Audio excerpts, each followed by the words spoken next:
So, hello guys, welcome back to my channel. My name is Guri, and today we're gonna talk about the other regional state, that is Hyderabad, right?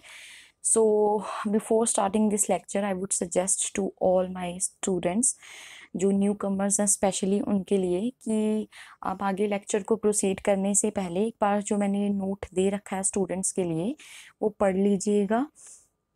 Because मैं जो कुछ बातें हैं वो बोलना चाहती हूँ लेक्चर से पहले, उसमें जो है बहुत टाइम जो है ज़ाया जाता है बच्चों का, राइट? सो बच्चों को वीडियो जो है वो आगे आगे करनी पड़ती है, सो इसलिए मैंने टाइम वेस्ट ना हो, ना हमारा ना आपका, इसलिए मैंने यहाँ पर नोट्स में जो अपनी सभी इंपॉर्टेंट चीज़ है, जो मेरे मन की बात है, राइट, वो इसमें लिख दिया है। सो आप इसको प्लीज़ एक बार देख लीजिएगा, और जो पुराने स्टूडेंट्स हैं वो इसको स्किप कर सकते हैं, right? So we were talking about regional states.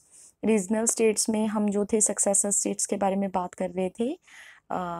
हमने देखा था कि 3 सक्सेसर स्टेट्स थी, बंगाल, अवध एंड हैदराबाद, राइट? सो फार हमने अभी तक बंगाल एंड अवध के बारे में डिस्कस कर लिया है। अब we gonna talk about Hyderabad. जो न्यू कमर्स हैं उनको मैं एक बार फिर से बता देती हूँ कि मैंने अभी तक मॉडर्न जो हिस्ट्री की सीरीज स्टार्ट की है, जिसमें मैं यूपीएससी का प्रीलिम्स जो है कवर अप कर रही हूँ, उसमें I will take 70 to 80 lectures and till now I have discussed about later Mughals, decline of Mughal empire, then हमने जो मराठा एम्पायर है उसके बारे में भी, एम्पायर के बारे में डिस्कशन नहीं किया, वो हम आगे करेंगे, राइट? न्यू स्टेट्स में करेंगे। हमने अभी रीजनल स्टेट्स जो हैं उनके बारे में पढ़ना स्टार्ट किया है, जिसमें हम सक्सेसर स्टेट्स, इंडिपेंडेंट किंगडम्स और न्यू स्टेट्स के बारे में पढ़ेंगे। हमने सक्सेसर स्टेट स्टार्ट किया है जिसमें हम अभी तक बंगाल और अवध को कवर कर चुके हैं।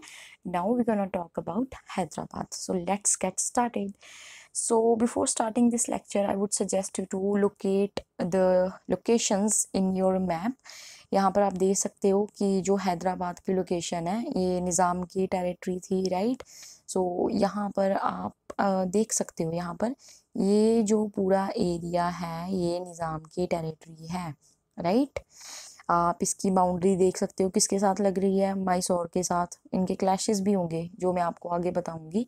और यहाँ पर आप देख सकते हो कि इनकी जो बाउंड्री है वो पेशवास जो मराठास हैं उनके साथ भी टच हो रही है, राइट? सो लोकेशन पहले आप ज़रूर देखिएगा, बिना लोकेशन के चीज़ें याद करने का कोई फ़ायदा नहीं है। लोकेशन आपको ज़रूर पता होनी चाहिए चीज़ों के बारे में, राइट? सो यहाँ पर आप देख सकते हो, यहाँ पर त्रावणकोर, त्रावणकोर के बारे में भी हम आगे देखेंगे। केरला को ही त्रावणकोर जो था उस नाम से जाना जाता था। यहाँ के रूलर के बारे में भी हम बात करेंगे, right? So let's get started now. अब हैदराबाद के बारे में बात करते हैं। फाउंडर जो था हैदराबाद का वो था मोहम्मद कुतुब कुली शाह, राइट? कौन था? मोहम्मद कुतुब कुली शाह। मेरी बात ध्यान से सुनिए, मैंने बोला founder of Hyderabad, not founder of Asaf Jah house of Hyderabad, right? Hyderabad का जो फाउंडर था वो था मोहम्मद कुतुब कुली शाह। यहाँ मैंने सॉरी यहाँ पर मैंने मेंशन नहीं किया बिकॉज ये ज़रूरी भी नहीं है, बट स्टिल एक आइडिया देने के लिए, राइट, मैंने आपको बता दिया। उसके बाद जो हैदराबाद था ये मुगल्स के अंडर में आया, and after getting independence from Mughals, ये जो था वो निज़ामुल मुल्क के अंडर में आया। और जो निज़ामुल मुल्क था ना, इसने टाइटल एज्यूम किया of Asaf Jah, right? So Asaf Jah house का जो फाउंडर था वो कौन था? Nizam ul Mulk, aka Kilich Khan. He was also known as Kilich Khan, right? So founder of Asaf Jah house कौन था? किलिच खान उर्फ निज़ामुल मुल्क। निज़ामुल मुल्क के बारे में मैंने आपको पिछली लेक्चर्स में भी बताया था कि इसने मोहम्मद शाह की हेल्प की थी to get rid of Sayyid brothers. So अगर किसी को स्टोरी में इंटरेस्ट है, राइट, सो वो भी आप लेक्चर्स में देख सकते हो। अगर नाम आएगा ना, आपको 3 नाम याद रखनी है, मैं आपको यहाँ पर बता देती हूँ, राइट? अगर आपको नाम आ रहा है, एक तो वेट अ मोमेंट,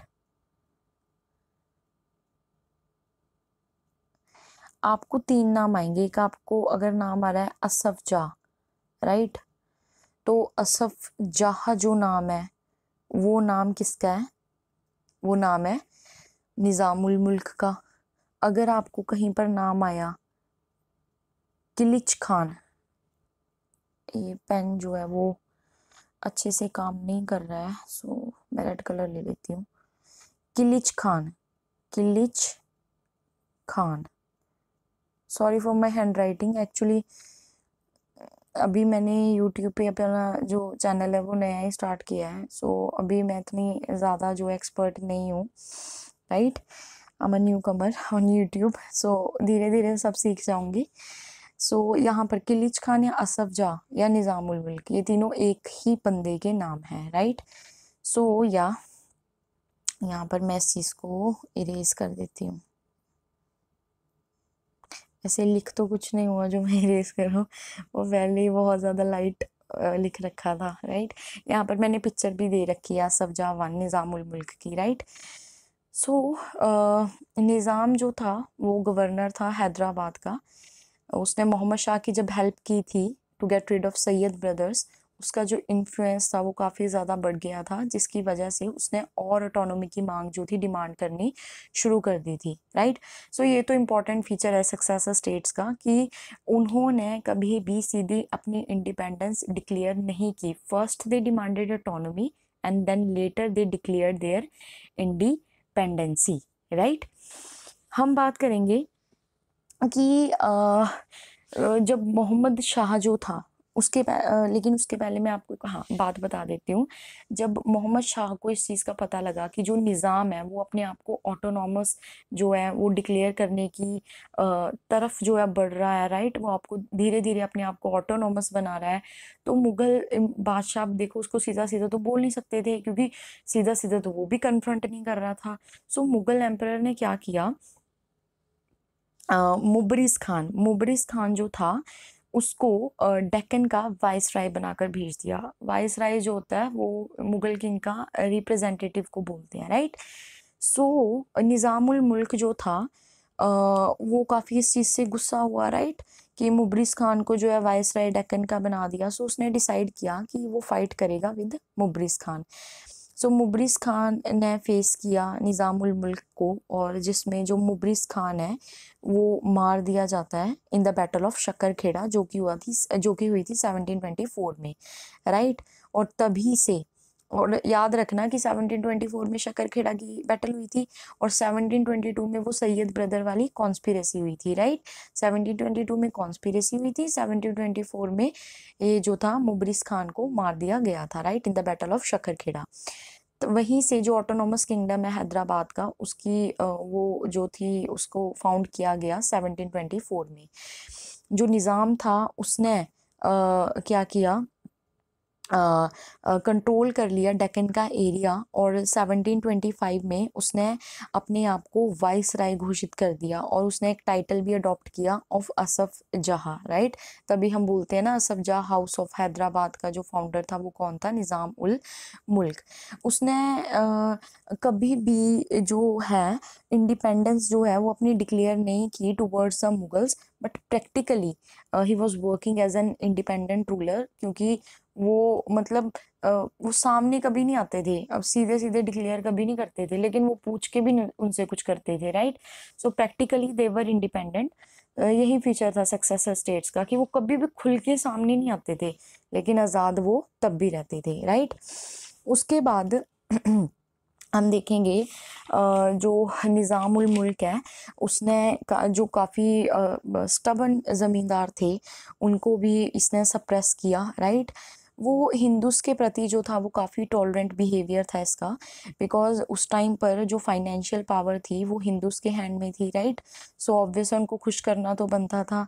हैदराबाद जो था saw the emergence of new regional nobility who were supporting the Nizam. Hyderabad में कुछ नए सेक्शंस जो थे वो भी बनकर आ रहे थे, जो कि निज़ाम को क्या कर रहे थे, सपोर्ट कर रहे थे, राइट।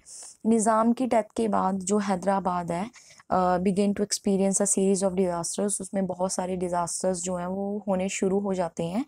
और अपकमिंग ईयर्स में हम देखेंगे कि जो मराठास हैं, मैसूर है, कर्नाटक है, तभी मैंने स्टार्टिंग में आपको इनकी बाउंड्री दिखाई थी ना, मराठास की पेशवा टेरिटरीज, ठीक है। वो आई शो यू अगेन। यहाँ पर देखिए, यहाँ पर आप देखोगे, यहाँ पर आप देखो, ये पेशवा की टेरिटरीज यहाँ पर लग रही है, राइट। निज़ाम की टेरिटरी आप यहाँ पर देखोगे, ठीक है। निज़ाम की तो खुद ही है वो, निज़ाम के साथ पेशवा की टेरिटरी लग रही है, राइट। यहाँ पर मैसूर की टेरिटरी लग रही है, राइट। इसलिए जो कन्फ्रंटेशन था वो उनको फेस करना पड़ता था, राइट। उसके बाद अपकमिंग ईयर्स में मराठास, कार्नाटिक एंड मैसूर जो है उनके साथ जो है इनका कन्फ्रंटेशन होता है।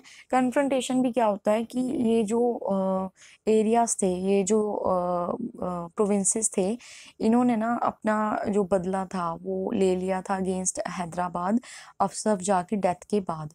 सो कुछ टाइम तक वहाँ पर इंस्टेबिलिटी का पीरियड रहा, but then it gets over, right. And finally 1762 में जो निज़ाम अली खान है वो थ्रोन पर आ जाता है, राइट। उसको असफजा टू, एज अ असफजा टू भी जाना जाता है। इसने जो था कंट्रोल किया एडमिनिस्ट्रेशन को, राइट, और रूल किया टिल 1803, राइट। 1803 तक इसने रूल किया।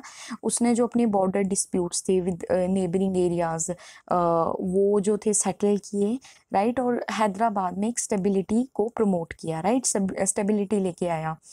लेकिन जब 1857 का रिबिलियन होता है उसमें हम क्या, अब देखिए वो 1803 में आपने देखा कि उसने कंट्रोल किया। अब सीधा हम यहाँ 1857 में आ गए, क्योंकि हमें इतना ही जानना था कि उसने जो हैदराबाद को स्टेबिलिटी दी, राइट। अब हम बात करते हैं 1857 रिबिलियन के बारे में। इसके बारे में हम डिस्कस नहीं करेंगे, लेकिन मैं बता रही हूँ कि जब 1857 का रिबिलियन हुआ तब दो बंदे थे जो कि बिलोंग करते थे हैदराबाद से। एक थे तुर्रेबाज खान और दूसरे थे मौलवी अलाउद्दीन। इन्होंने जो है रेबेलियन स्टार्ट किया। ये अपने साथ 5 to 6 थाउजेंड लोगों को लेके गए और इन्होंने ब्रिटिश रेजिडेंसी को क्या किया, अटैक किया। जो मौलवी अलाउद्दीन थे, he is even still considered as the first prisoners to be sentenced. ये पहले प्रिजनर थे जिनको जेल भेजा गया था, डिपोर्ट किया गया था सेलुलर जेल में। आपने सेलुलर जेल के बारे में ज़रूर सुना होगा, जिसको फेमसली काला पानी जेल भी बोला जाता है।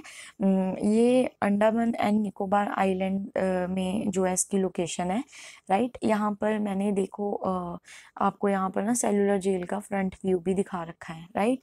सो बाकी जब रिवोल्ट हो रहा होता है तो तुर्रेबाज खान जो होते हैं उनको उसमें मार दिया जाता है। जब वो एक जंगल में थे, राइट, एस्केप कर रहे थे वो, तो वहाँ पर उनको मार दिया जाता है। जो सुपीरियर ब्रिटिश ट्रूप्स थे उन्होंने जो ये रेबेलियन था और इसमें जो रेबल्स थे इन सभी को क्या कर दिया था, क्रश कर दिया था, right. So this is it about Hyderabad.